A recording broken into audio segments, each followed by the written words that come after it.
Hi DIYers, Sterling with Alarm Grid here, and today we're going to show you how to program a Honeywell 5818MNL recessed transmitter. This is a recessed door or window contact. It protects from an opening or an intrusion through an opening to your home or business. We've shown you the 5816 and 5811 sensors programmed to a 5200. Those are surface mount contacts, meaning that they are mounted to the door frame and door, or the window frame and window, and they are visible to anybody in the property. The advantage of a recessed contact is that it is literally drilled into the frame and mounts inside the frame, flush with the frame, so that the only thing you see would be this little diamond footprint if you were looking along the edge of the door or window frame. Just like a surface mount contact, it works with the theory of an internal reed switch, and when the magnet is close to the reed switch, the sensor is closed, or the circuit is closed, and the sensor is happy. When you pull the magnet away, it activates the reed switch and faults the zone, triggering your alarm.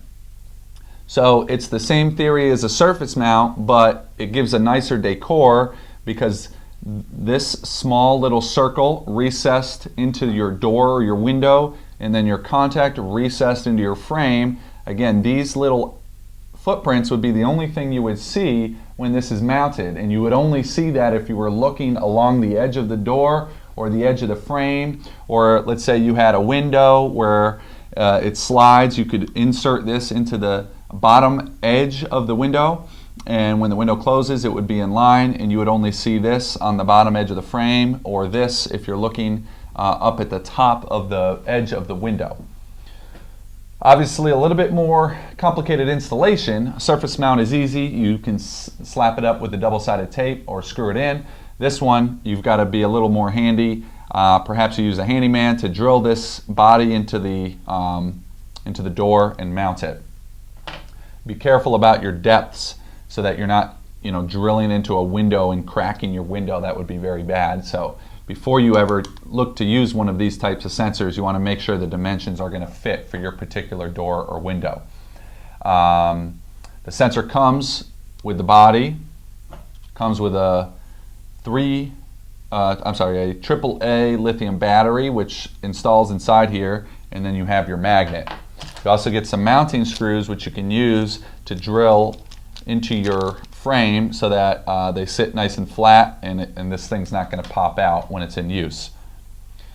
To open the inside of this sensor, you can see on here there's a little open indication with an arrow. So this middle piece, using your flathead screwdriver, you can twist it and it pops out and allows you to access the internal circuitry of the device.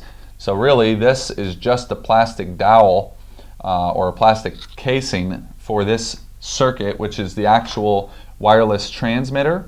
We've got our antenna, we've got our battery contacts, we've got our reed switch, and this is the device.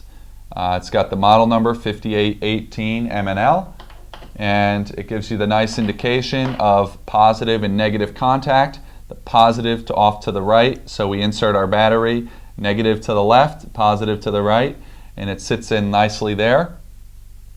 And then we have to reinsert this down into the body of the sensor.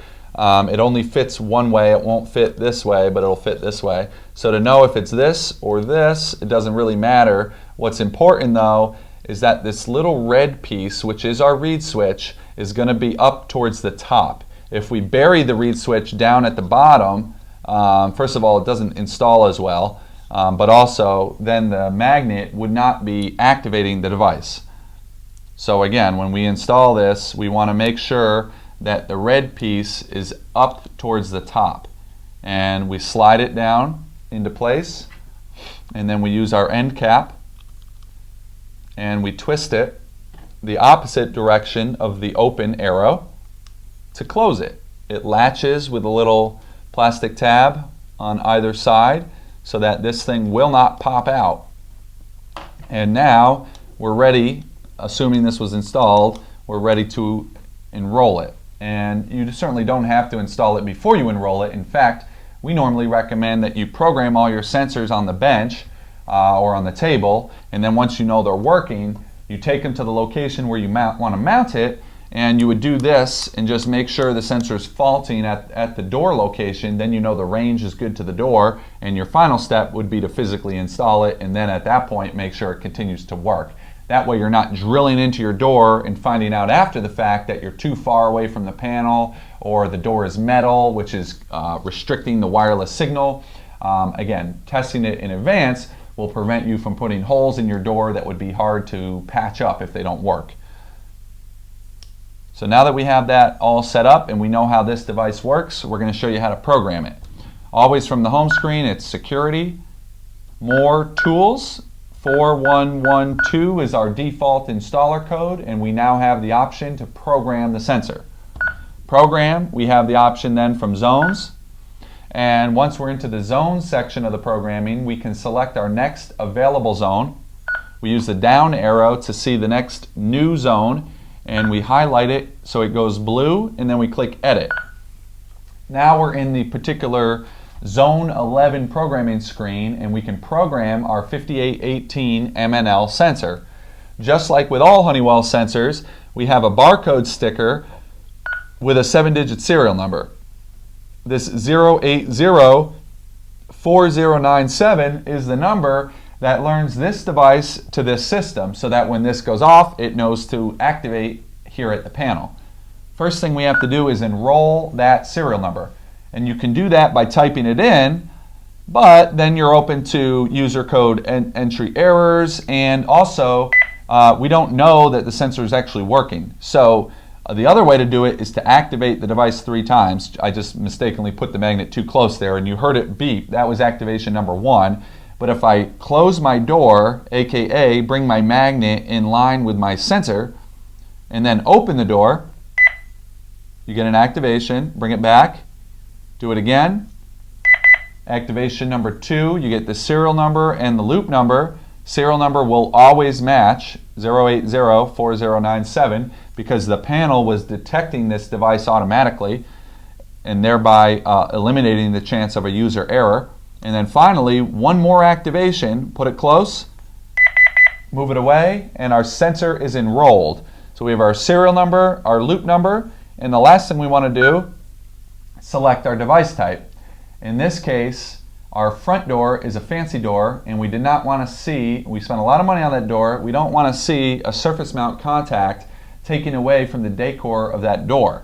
So we've recessed the hole, and we're going to insert this into our front door so that it's nice and hidden and keeps the decor of our home as clean as possible. So we're going to select door, and the front door is a door we use when the system is armed. Therefore we need entry exit 1, which will give us 30 seconds coming in before the alarm is activated and 60 seconds after we arm the system to exit the property before the alarm will be triggered.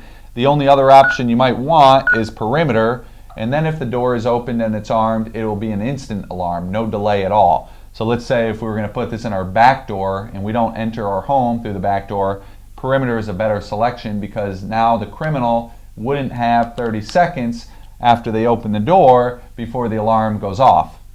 Again, because we're in our front door and that's a door that we use when it's armed, we want entry exit 1. So the last thing we want to select is the type, or rather the name of the zone. Beyond just the panel saying door and having to remember zone 11 is our front door, we can actually select F-R-O. F-R-O takes us to the front words. You saw F took us to the F words. We could have scrolled through from there, but there's a lot of F words. F-R took us to the first F-R word, and then F-R-O took us to the first F-R-O word, which happened to be front. So that's how you use the library. If you select the word in the library, the panel can speak it. If you typed in Susie's door, it won't say Susie because that's not a word in the library. So it's better if you can select custom, or rather non-custom words from the library. Of course, you can put in custom if you need to, it just won't speak it. Alarm report is a toggle option, yes or no. That tells the system whether or not it should send alarm activations from this device to a central station. So if you're monitored and you want this sensor to send the alarm to the central station, you want to make sure that's set to yes. Chime is an indication of whether or not this sensor activation in the disarm state would give you a chime sound at the panel. Normally a chime would be a beep, beep, beep, along with the spoken front door words alerting you that this sensor has been activated or this door has been opened. So we want that. We want to know when our front door is open in case someone's entering our home. Could be a friend coming over, could be the kids leaving the house. Either way, we want to be alerted to that if we're in the house. So that would be chime. Finally, supervision is whether or not the panel is whether the sensor is supervised by the panel. If it's supervised, then the panel looks for this device every 12 hours. And if it doesn't see the device, either the device is too far away, has dropped out of range for interference reasons, or has been destroyed for some reason, a supervision trouble would pop up at that 12-hour mark, and you would know that you have an issue to address with your Zone 11 front door contact. So we always recommend supervision so you know most accurately that your sensor will work when you need it. Now that we have all this entered in, we're going to save our parameters. If we had just hit the back arrow, we would see this 11 would still say new because it wouldn't have accepted any of that entry that we just did. So it's very important that we save our work. And then finally, we exit to the home screen. And on the home screen, we want to use the sensor in our hand with the magnet to verify that the sensor is going to operate the way we expect. So when the door is closed, the magnet's close. When the door opens, front door, magnet pulls away. Panel goes from ready to arm to not ready to arm and indicates both visually with the open door symbol and the fault 11 front door. Also audibly, you heard it say front door. So we know that's an indication that the door has been faulted. Bring it back in line by closing the door. The system is ready to arm. So that is how you would program a Honeywell 5818MNL wireless recess contact to your LYNX Touch L5200 panel. We hope this video has been helpful, and we invite you to subscribe to our channel. If you have any questions on programming your 5818MNL, please do email us support@alarmgrid.com.